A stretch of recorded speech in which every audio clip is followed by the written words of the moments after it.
I mean, for real, you knew I was gonna get one of these.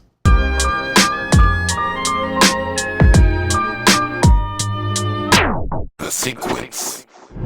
What is going on, everybody? DJAve here, and what we have is the MPC ONE Retro Edition. A lot of you guys asked me what I thought if, AKAI made one of these right here, which is just a new colorway. And I'm going to get into a bit of a comparison video with my pros and cons, and then, I'll give you some of my hot takes, what you like about it, why I use the MPC Live 2, and those questions as well. Yeah, let's get into it. So I know people are going to ask me, like, how does the original MPC ONE look like versus the MPC ONE Retro Edition? Well, here you are. This is the original version right here, and this is the MPC ONE Retro Edition right here. Now, if you're going to ask me, did they do anything different to the new one versus the old one? No. Well, this is just a new colorway, so just don't worry about if you only can get the original version of the MPC ONE. They both function the same. It just looks a bit different from this one right here. But I do like the new old school version, or the style that they picked for the MPC ONE Retro Edition. It looks more like the classic machines, and I think that's the main reason why a lot of you guys are going to watch this video, because you want to see how good the colorway is versus the OG version of the new old version. Yeah, I know that doesn't really make any sense, but you know what I'm talking about. So with the new colorway, it sports the retro AKAI logo versus the original MPC ONE, which has the current generation logo. Just to show you that things didn't change on the back of the unit, you can see that the IO is still the same. You still have your volume knob right here, which is your master volume. And then you have your two main outs, which are 1/4 inch jacks. So you have that for your input as well, 1/4 inch jacks, and you have a record volume. And then you have CV and gate, and then 5-pin MIDI DIN right over here. So you want to hook up any external devices, but keep in mind that you could do that with the USB dongle if your hardware has a USB Type A. So yeah, you can still hook it up to your computer as well, and all this stuff is basically the same. It's the biggest difference would be the logos on the back, so that's why I want to show you. So on the front of the units, you still have your SD card slots, and you have your headphone jacks right here. You can see that they are 3.5 millimeters. And just to show you, on the side of the unit, the chassis still has vents, so that it doesn't overheat or anything like that. Just keeping the design of these units the same, but the logo is the same on both. All right, for obvious reasons, I have the MPC Live 2, which is the Retro Edition, and then I have the MPC ONE, which is the Retro Edition, just to show you guys a bit of a difference between the two. Obviously, the One and the Live have different quirks, and the main quirk, if you are worried about getting the MPC Live 2 versus the MPC ONE, or vice versa, the MPC ONE has more buttons. It has 33 buttons, meaning that a lot of the shortcuts that you would have to use on the MPC Live will not apply to this one. But they both have the same OS, so they work the same way. On the MPC Live 2, you have a way of expanding memory. On the back of the unit here, you can add a SSD, and yeah, you can have a lot more space. The biggest elephant in the room between these two, as far as why get the MPC Live 2 over the MPC ONE, and especially in the retro colors, is obviously this thing right here, and that is the speaker. So you have a portable speaker, and then you have a lithium-ion battery built inside of the MPC Live, while the MPC ONE doesn't have a built-in battery or anything like that. Even though it is much more portable, you would have to use a battery of some sort. The other thing I want to point out is the IO, because that's another thing that people talk about on the MPC Live 2 versus the MPC ONE. And yes, it has a little bit more IO on the back on the MPC Live 2. Granted that the MPC Live 2 is a bit more expensive, and then you also have more MIDI in and more MIDI out ports. So if you are a hardware head and you want to use like different synthesizers and tie them up, well, guess what? This has more for you, at least in full size 5-pin DIN. Okay.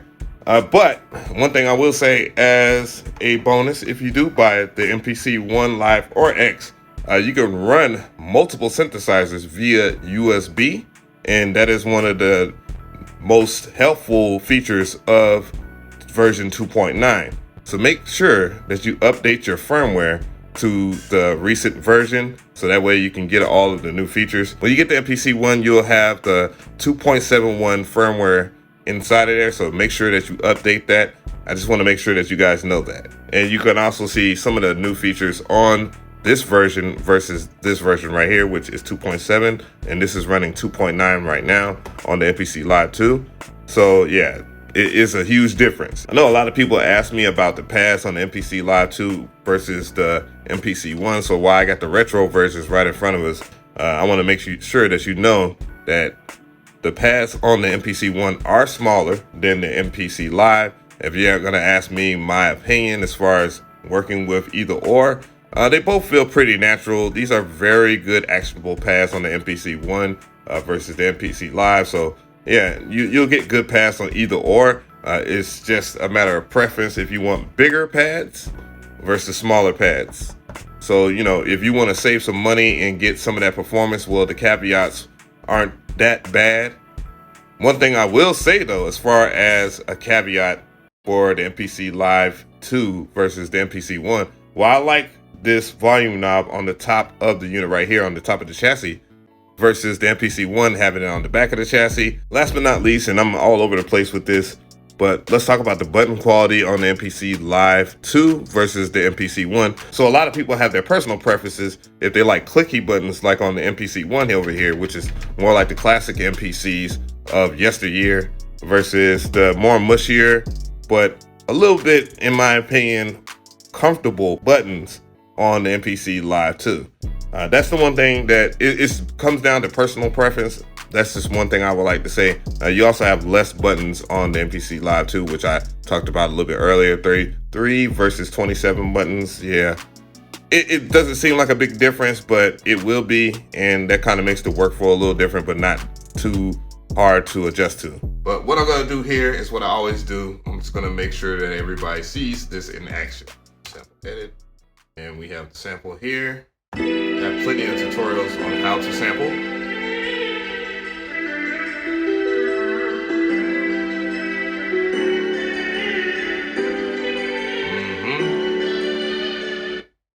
All right, I'll trim that up. Sample comes from MSX Audio.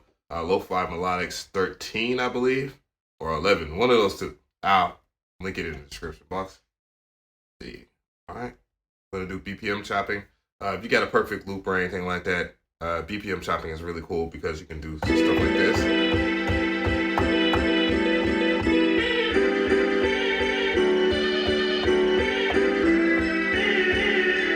And I won't bore you with anything else because it's already good to go. So I'm gonna hold shift, then hit convert, and choose non-destructive.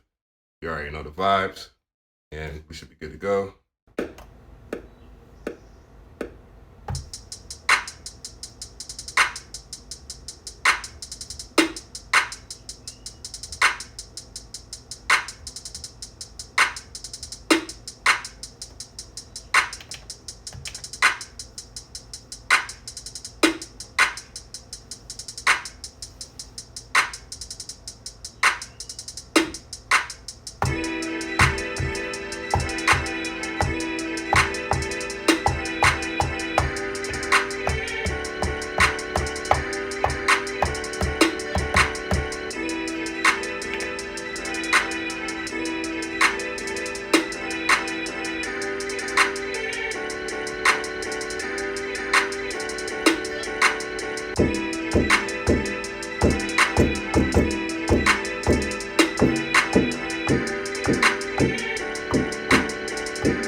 So, tell me how you feel about this video. Hopefully it was helpful to you. Leave a comment below.